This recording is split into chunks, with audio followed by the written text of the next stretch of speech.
oppisopimus on hyvä muoto, mutta sen takia, että meillä on työssä oppimista. Tämä ala on perinteisesti ollut hyvin pitkälle oppipoika, kisälli, mestari vetosta.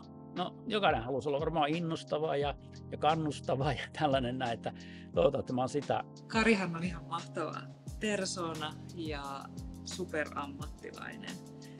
Hän on esimerkki siitä, että minkälainen tämän talon työntekijä on parhaimmillaan. Eli hän on sitoutunut, omistautunut, intohimoinen. Ja silloin kun on tämmöinen henkilö, hän jakaa sitä osaamistaan auliisti niin talon sisällä kuin ulkopuolellakin.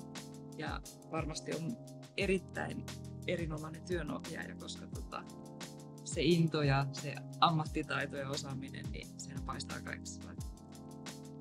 Parasta työpaikkaohjauksessa ehkä on se, että näkee omiakin niin kuin puutteitaan ja oppii itse siinä mukana ja sitten näkee, että kun joku oppii jonkun asian ja saa siitä semmoisia aha-elämyksiä ja sellaisia, niin se on hieno tunne. Se tekeminen, se on sen ydin. Ja kun opitaan työpaikalla, niin se on entistä tärkeämpää. Nämä mun ohjattavat on kaikki ammattilaisia jo ja näin, mutta niiden pitää vaan osoittaa ja näyttää se ammattitaito. Mulla on 3 ohjattavaa ja jokaisella on erilainen se opintosuunnitelma, mikä oli tosi hienoa, että monetkin niin otti semmoisia hyvinkin yllättäviä osa-alueita sieltä. Siinä tulee haasteita kyllä opinto-ohjaajallekin kyllä. Mutta asiantuntijoita löytyy onneksi meidän talosta ja niitä, jos ei ole täältä, niin kaivetaan sitten vaikka kiven silmästä, että kyllä niitä löytyy.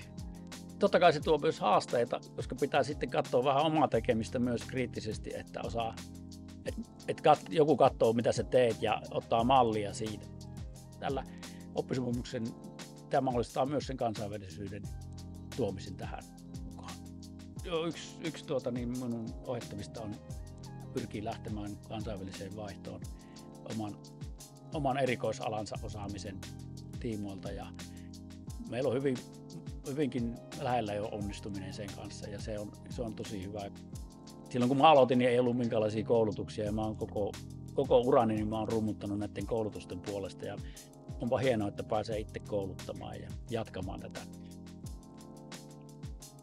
perinnettä. Se on hieno lopettaa.